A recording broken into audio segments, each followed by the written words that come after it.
என்னோட கடைக்கு செருப்பு தைக்க வந்த ஒரு பொண்ணு தன்னோட மொபைல் ஃபோனை கீழே போட்டு போயிட்டாப்பா அப்படின்ட்டு ஒரு மொபைல் ஃபோனை கொண்டு வந்து முத்துக்கிட்ட அவங்க தாத்தா கொடுக்குறாரு.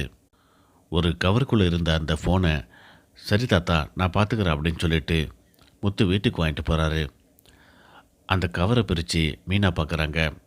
அதுக்குள்ளே ஒரு மொபைல் ஃபோன் இருக்குது. அது முத்து வச்சிருந்த ஃபோனு. அந்த ஃபோனை பார்த்த உடனேயே என்னங்க இது உங்கள் ஃபோனுங்க அப்படின்ட்டு மீனா சொல்கிறாங்க. முத்து மீனா 2 பேருமே அந்த ஃபோனை கொண்டு போய் அண்ணாமலை கிட்ட காட்டுறாங்க.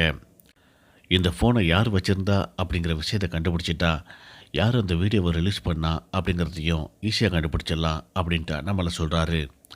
இது எல்லாத்தையும் ரூமுக்குள்ள இருந்து ரோகிணி கேட்டுக்கிட்டு பதறி போய் நிற்கிறாங்க.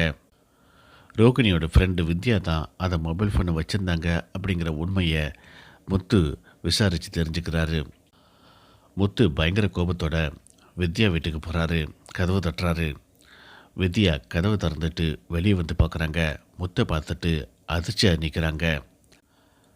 முத்து வித்யாவை பார்த்து என்னோடய ஃபோனை திருடினது நீ தானே அப்படின்னு சொல்லி கேட்குறாரு. ஒன்றும் சொல்ல முடியாமல் வித்யா திருன்னு முடிச்சிட்ருக்காங்க.